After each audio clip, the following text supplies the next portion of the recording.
Hello friends, welcome to my YouTube channel Rekha Kumawat. आज आपके लिए लेके आई मैं बहुत ही मज़ेदार सी रेसिपी, जिसे अगर आपने एक बारी बना ली ना तो रसगुल्ले, गुलाब जामुन, सारी मिठाइयाँ हमारी फेल हो जाएगी। और बनती इतनी ज़बरदस्त है और लगती भी इतनी अच्छी है कि कुछ ही सामानों से बनती, जिसमें हमें कोई तामझाम, कोई मावा, न दूध, न पनीर, कुछ नहीं लेना। तो यहाँ पे लिए हमने एक कढ़ाई के अंदर डालेंगे हम 1 कटोरी सूजी। तो ये मिठाई मैं 1 कटोरी सूजी से बनाने वाली हूँ, जिसके अंदर मैं 1 चम्मच डाल देती हूँ घी। यहाँ पे घी डालना है हमें, तो मैंने छोटी वाली जो चम्मच होती है ना जिससे हम खाना खाते हैं, मात्र वो 2 चम्मच हमने घी डाली है। अब 1 कटोरी सूजी डाल देते हैं। यहाँ पे सूजी आपके पास कोई सी भी हो, चाहे मोटी हो चाहे बारीक वाली हो, दोनों सूजी ही चलेगी। ऐसा कुछ नहीं है कि आपके पास मोटी है तो उससे आपका काम नहीं होगा। तो अब हमें क्या करना है, इसे सेकना है।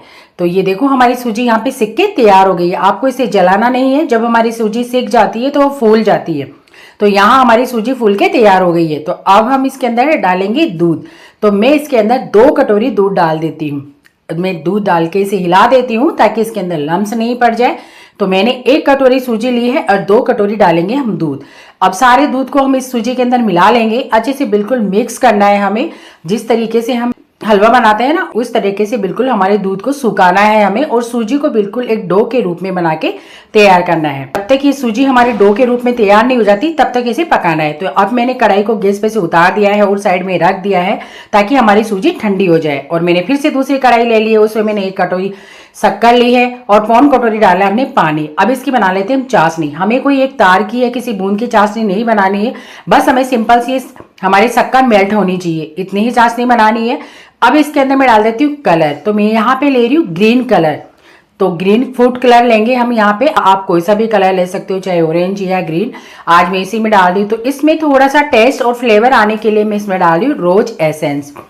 तो रोज एसेंस के मैं सिर्फ इसके अंदर 3 से 4 बूंदी डाल रही हूँ, ज्यादा हमें नहीं डालना है। इधर हमारी सूजी भी अच्छे से फूल के तैयार हो गई है। अब हम क्या करेंगे, इस सूजी को बिल्कुल अच्छे से मिक्स करना है हमें।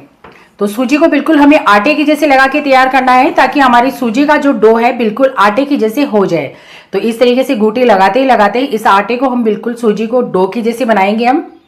आप जितना इसे इस तरीके से मसलोगे ना, उतना ही ये एक डो के रूप में तैयार हो जाएगा। अब हम यहाँ पे लेंगे सूजी का थोड़ा सा, मैंने मोटा सा हिस्सा लिया है तोड़ के।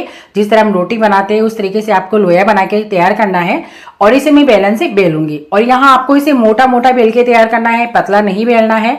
अब हम क्या करेंगे, कुछ भी आपके पास जो हो, जिस साइज का ढक्कन या कुछ भी, उस तरीके से आप कुछ लेके रख लीजिए और इस तरीके से कटिंग कर लीजिए। मैं यहाँ पे एक छोटी वाली कटोरी ले रही हूँ, उसी से मैं इसे काट के तैयार करूंगी। तो इस तरीके से मैं चारों तरफ से इसे काट लूंगी, ये छोटी कटोरी की सहायता से। आपके पास छोटी कटोरी नहीं, छोटी गिलास, कोई ढक्कन, जो भी आप लेना चाहो वो लेके इसे तैयार कर सकते हो। अब मैं इस तरीके से एक को उठा लूंगी। और अब लिया है मैंने एक पेन से मैं बीच में इसके अंदर छेद कर लूंगी इस तरीके से। जिस तरीके से देखो मैं कर रही हूँ, उस तरीके से आपको इसे बीच में छेद करना है। और अब उंगली की सहायता से चारों तरफ से इसे और चौड़ा कर लेंगे हम। इस तरीके से चौड़ा करते हुए चारों तरफ से फैला लेंगे, और साइड के कोनों को हम इस तरीके से उंगली से ऊंचा कर लेंगे, ताकि ये इसमें तेल में डालते ही हमारे फैले नहीं।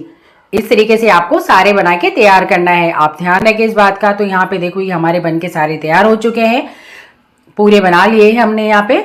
तो अब हम क्या करेंगे, मैंने यहाँ पे दूसरी कढ़ाई में फिर से तेल चढ़ा दिया है, तेल चढ़ाया है मैंने, और ये हमारा तेल गर्म हो चुका है। तो अब हम इसके अंदर एक एक करके डाल देंगे। यहाँ पे आपको इस तेल के अंदर डालना है। तेल ज्यादा गर्म भी नहीं होना चाहिए हमारा, बिल्कुल मीडियम साइज का तेल होना चाहिए, ना कि ऐसा ना हो कि तेल इतना गर्म हो कि जैसे ही हम एक एक डालें पता चले हमारे तेल के अंदर फूटने लग जाए। तो आप इस बात का खास तौर से ध्यान रखना है आपको कि तेल मीडियम साइज का गर्म रहे, और पता चले जैसे ही अगर हमारा तेल ज्यादा गर्म हो जाता है तो तेल में जाते ही जल जाएंगे और वो अंदर से सिकेंगे नहीं। तो इस तरह आपको मीडियम साइज का तेल ही रखना है ताकि वो जले नहीं। और तेल में डालने के बाद आप इसे 2 मिनट सिकने दें, उसके बाद में इसे पलटे, ताकि वो हम जब पलटे तो फटे नहीं या टूटे नहीं। आप देख रहे हो ना जिस तरीके से हमारे थोड़े थोड़े पक गए, उसके बाद में मैंने इस तरीके से एक एक करके पलट रही हूँ। तो आपको इसी तरीके से करना है जिस प्रोसेस से मैंने आपको बताया है। अगर आप उसी से करेंगे तो आपकी रेसिपी भी इतनी ही मजेदार और इतनी ही अच्छी बन के तैयार होगी कि सच में अब अगर आपने एक बारी बना लेना तो आप बार बार यही रेसिपी बनाने वाले हैं। और खाने में तो इतनी टेस्टी लगती है, बहुत ही मजेदार लगती है। अब ये देखो हमारे सारे बन के तैयार हो गए हैं। तो अब हम इन्हें निकाल लेते हैं जड़ से, इस तरीके से एक एक करके। और अब हमने दूसरी साइड में चाशनी तैयार करी है, उस चाशनी के अंदर हम इन्हें सबको डाल देंगे। आपको तेल से निकालते ही इन्हें चाशनी के अंदर डालना है, इस बात का आप ध्यान रखें। नीचे नहीं डाले, नहीं तो क्या होगा कि इसके अंदर चाशनी अच्छे से लगेगी नहीं। इसलिए आपको डायरेक्ट तेल से कढ़ाई के अंदर निकालते हुए चाशनी में डालना है और इन्हें चाशनी के अंदर होने देते हैं। हम फिर से दोबारा उसी तरीके से दोबारा बना लेंगे हमारे। तो सारे आपको उसी तरीके से बना के तैयार करने हैं जिस तरीके से मैंने आपको बताया।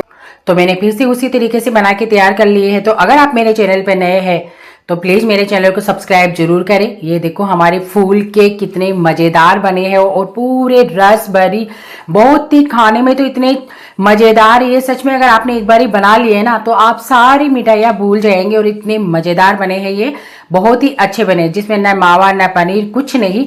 सिंपल सी रेसिपी है, इसे बना के जिसे तैयार करने में मिनटों में बन जाते हैं और बिना किसी ताम झाम के, बिना किसी खर्चे के, और खाने में तो बहुत ही मजेदार है। और मुझे कमेंट में जरूर बताएं कि आपको ये रेसिपी कैसी लगी। तो अगर आपको मेरा वीडियो पसंद आया हो तो प्लीज मेरे चैनल को सब्सक्राइब जरूर करें और मुझे कमेंट बॉक्स में कमेंट करके जरूर बताएं कि आपको ये रेसिपी कैसी लगी।